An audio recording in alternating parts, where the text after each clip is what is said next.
ability and just making things easy and simple for you, we're bringing back the conversation about Safaricom Home Fiber. Yeah? Because it's all about convenience. It's all about what Safaricom Home Fiber has done over the years, over the last 10 years, to transform the lives of so many people in this country. Think about the businesses that are now operating purely online. So someone is actually running an e-commerce, and they have a platform, they run a properly designed website, front end, back end. It's able to take orders, it's able to process orders. You're able then to call in someone to deliver using Andudhi, wherever, or you can deliver them across the country. All those things because there's someone is just working from home. Comfort of their home. Yep. Yeah. And the comfort of their home is because they have what? Access to home fiber. Courtesy of Safaricom. Safaricom Home Fiber. Yeah? Talk about easy. Life being easier. Made much easier just because, and really, literally at the click of the button. So star 400 hash, that's what you dial, and then you pick the package that works for you.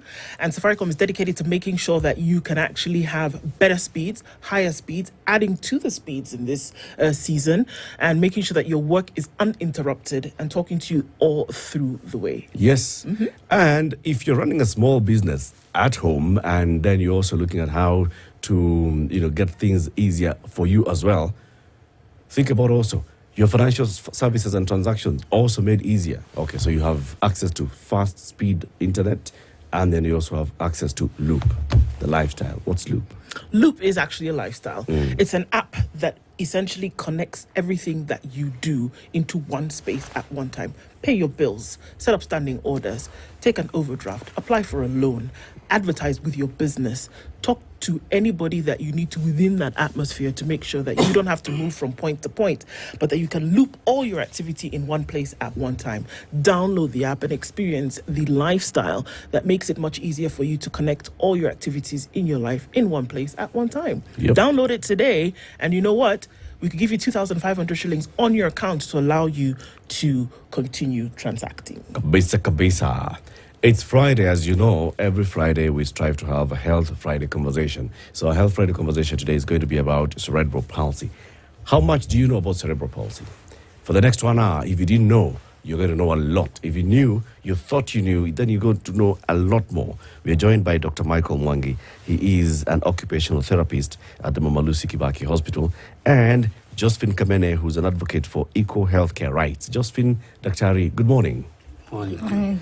Thank you very much for joining us today. Welcome to the hot seats of the Situation Room. Josephine, how does it feel? Comfortable?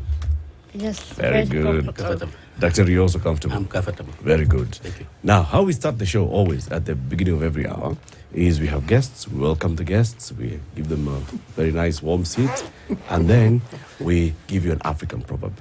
So this man here, Siti Muga, goes to an African country, and then he comes up with proverbs from that country.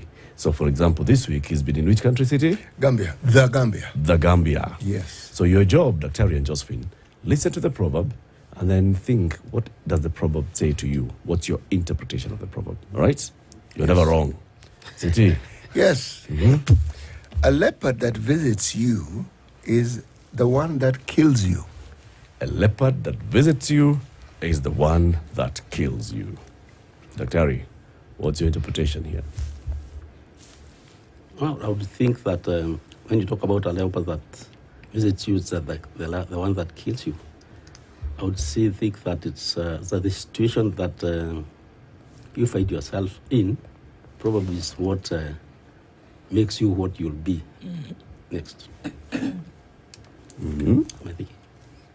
Okay, an interesting interpretation. Josephine, what do you think? Okay, to me, I think that most of the pain or most of the hard times that we go through does not come from the people that we do not know. It really comes from close people, and most of the time, those who we trusted. Kikulacho kinguri mwako. Yeah. Nice one. Very good one. So, Dr. please introduce us to cerebral palsy. What is cerebral palsy? Thank you. Let me repeat my name. My name is Michael Mwangi. I'm an occupational therapist based at Mombasa Road Hospital. I would like to say cerebral palsy is a condition that actually affects the brain at the early beginning. it is either before, during, and immediately, it's a few years after birth. So it is actually divided into 3 sections. It appears It's either before, that is, we call before it birth. I'm talking about before, meaning prenatal. That is before, and the child is in the womb. Perinatal during delivery, and postnatal after some few years after birth. It's caused by several things. Before the child is born, that is prenatal. We're talking about use of substance and drugs. It can affect that, nutritional values. And during birth, that's the most dangerous part, because if you have prolonged labor, it affects the brain in terms of oxygen transfer. We call it birth asphyxia. So it affects the brain cells. That's where it comes from. Then after birth, you can have injuries. You can have infections like meningitis. You can have neonatal jaundice. All those causes can cause cerebral palsy. And then 70% of all the cerebral palsy causes, it is based on the perinatal time when you are delivering the child. It's about 70% of it. Yeah. This period after birth, when you could get, what's the window? Pardon? After to around 2 years. Up to 2 years. Up to 2 years, yes. And what would be causing that? I have talked about infections, things like meningitis, things like jaundice, neonatal jaundice. Malaria can cause that because it will affect the brain cells. Yeah. Do you have many who are in that category? Because 70% are it's about at birth. Yeah, that's what I'm saying. And then the rest? The rest, you can divide it among those other issues. Equally, almost. Almost equally. Okay. But then, in the course of having cerebral palsy, you also have a percentage you cannot pinpoint exactly what happened. Yes, because you go for history, you do all the tests, probably you can't pinpoint exactly what caused it. Yeah. Okay. So what happens to somebody now after they get cerebral palsy? Is it lifetime? Is it what's their life like then? Depending with the severity, we start there. If the condition is so severe, then you'll see, because you see we cannot see the brain now. We are seeing the manifestations. Yeah. What has happened with the brain, because it's inside our skull, you cannot see the brain cells. What we see is a manifestation, movements, muscle tone, all those functions are affected. It can affect either part of the body or the whole part of the whole body. So we are seeing situations whereby a person who has cerebral palsy will not be able to achieve some of those normal things that we think in course, that we think they are normal, because we take things for granted. And we assume that when we go, a mother goes for delivery, you assume that things are normal until you get a person with that brain damage. So it can be a lifelong thing. Sometimes those who are very mild, they will disappear after going through rehabilitation and therapy. So disappear. But those severe cases, it's a lifelong. Okay. Yeah. How far into a diagnosis or realization of cerebral palsy then do you know how severe it is? And can it get more severe as you go along? Well, if after delivery, you see we have what we call APGAR scores. The scoring, Sorry, the scoring, APGAR score. Okay. It's a score which is taken the first 10 minutes after delivery. You see, it is scored out of 10. A child who scores below 4, that's a very severe case. And then it also depends with, we talk about that birth asphyxia, that lack of oxygen in the brain, we call it birth asphyxia. If it was severe birth asphyxia, where a child cannot cry, you see, when we come to the clinic, unauliza mama, mtoto alilia, kati alizaliwa. That's the first question we ask. Mtoto alilia, why? Because if the child did not cry, that baby did not get enough oxygen. So how long did it take? That one caused more severe cause of cerebral palsy. So at that time, that's when we determine this one is a bit, you see, you look at the APGAR score, you look at the prolonged time. How long did it took for that child to cry? Was it actually that child was prompted to cry so that he can get that oxygen? So that's what determines the severity.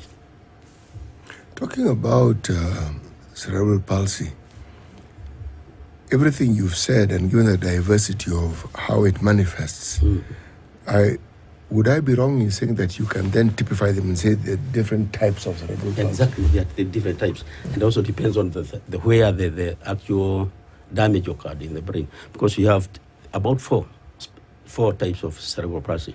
You have those which manifest in terms of low muscle tone, flaccidity. There are others which are so spastic. Others just affect the movement. Movement. When you talk about movement, it depends on, like, you'll see somebody going like somebody who is drunkard, staggering. It's ataxia. So we talk there are about 4 types of cerebral palsy. Yeah. Some of them very mild, others very severe. Yeah. Yeah. Josephine, Yes. you have cerebral palsy. Yes. How old are you? I'm that really. So you've had cerebral palsy since birth? Yes. Okay. So what is your understanding of this condition that you have? At what point did you get to understand that I have cerebral palsy? For me, because I was born with it, so I've lived my entire life knowing that I have the condition. And what I know about the condition is that this is just a condition, it's not a disease, and it does not cure. So the best thing to do is to come into terms with the reality, accept who you are, and you can conquer anything this one. Yes. So for all those 33 years as you were growing up, you have, of course, had to deal with very many things and challenges and, looking at other children and seeing the other children, how you are and how they are. What role did your parents play in explaining to you why you're different? Oh, the funny thing is that even when I was growing, I didn't know that I had any issue until when the time came for me to join school. So I, being the firstborn in a family of 4, my mom was not even aware what disability is, and into that matter, she didn't even know what cerebral palsy is. So she just took me to a normal school, in quotes. So I just went to a regular school, let me say that. And that is when I came to know I am different. Because in those brilliant schools, there comes a time when you are in the PE, maybe the teacher comes, tells you, you draw on the ground, maybe you draw a baby or anything else on the ground.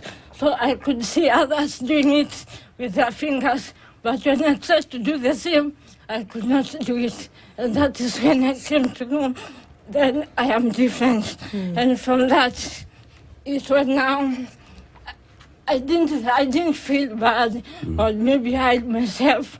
I continued to engage with other students and do my things as just any other kid. So it's then when my mom came across her friend who advised her to take me to a special school. And she did that. Yeah. So when you went to the special school, did you experience others who had the condition, and how then were you able to adapt in school now? So, yeah, when I went to school, when you have not seen any other person like you think that maybe you are the only one in the world.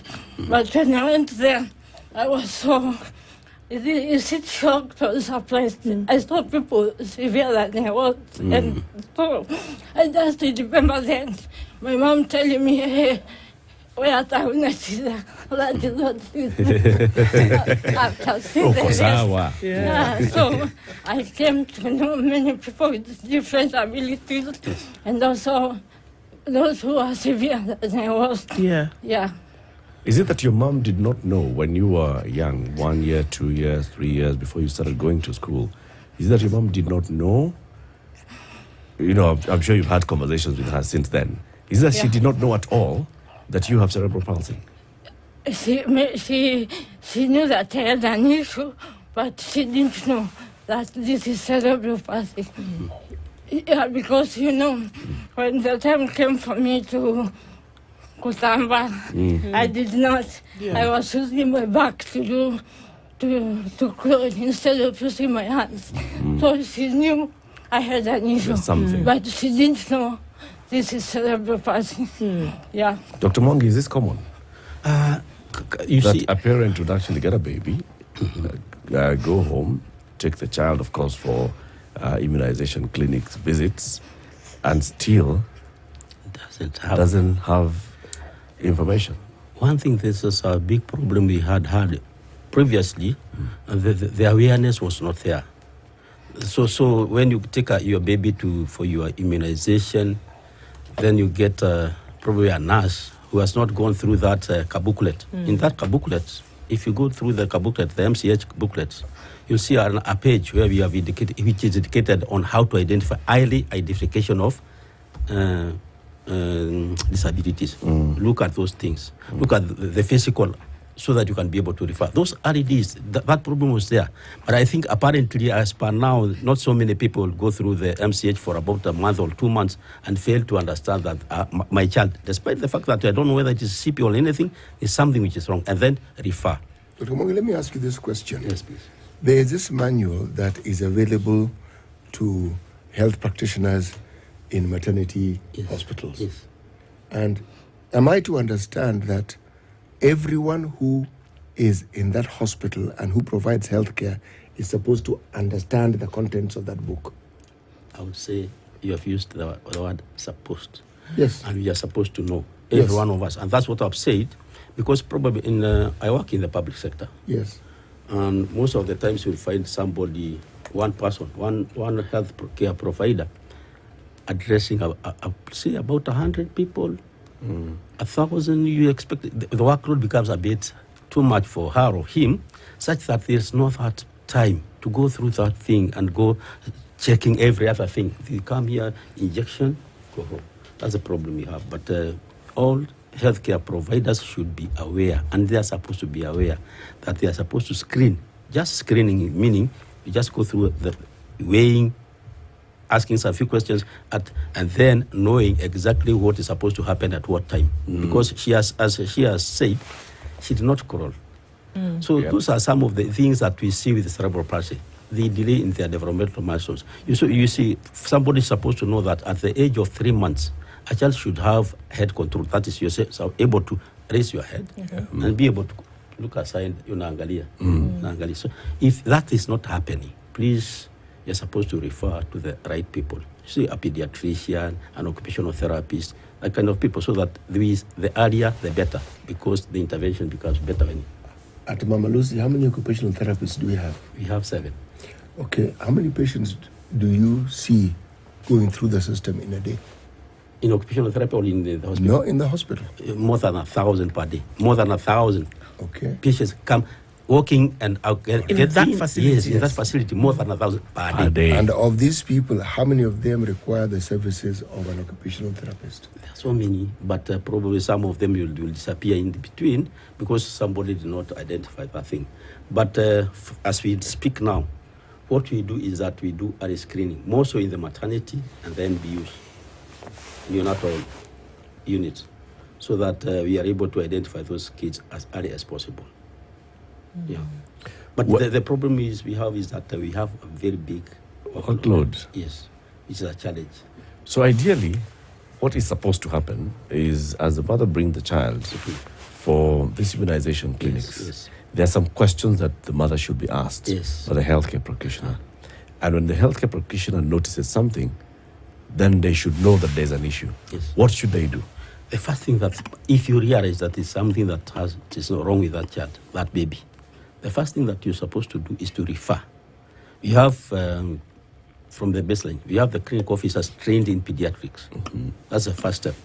Then the pediatrician, the CEO of pediatrics will realize that this is a problem. He either refers to an occupational therapist or cascades that one to a pediatrician now, the consultant.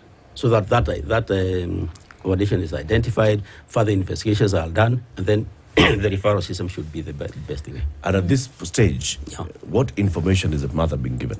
The parent, the guardian, the person who's come with this child, what information are they being given? One thing, it's very, very challenging. It's very challenging because when you realize that a child has cerebral palsy, you must take the mother or the guardian through a process of counseling first. Because you see, you have to understand that if you tell a mother, your child has cerebral palsy, and then she asks you, what is cerebral palsy? She has never heard about cerebral palsy. She doesn't know what it is. Then you have to take her through that process, what it is, what causes this, and what are the problems, what is the expectation, what do I expect from this child when this condition is here. So you have the first person is to take through is that person who is taking care of that child. Psychologically, they are very much devastated. So you have to take care of them first before you even go to the baby or the child. Okay. Let's take a break. We'll continue this conversation shortly at 7:30. Our Health Friday conversation today is on cerebral palsy as the world marks World Cerebral Palsy Day. And Michael Mwangi, occupational therapist at Mama Lucy Kibaki Hospital, will tell us when this day is. Josephine Kamena is an advocate for equal healthcare rights. She has cerebral palsy. She'll also tell us, why are you advocating for equal healthcare and what that means? Keep it here for that conversation.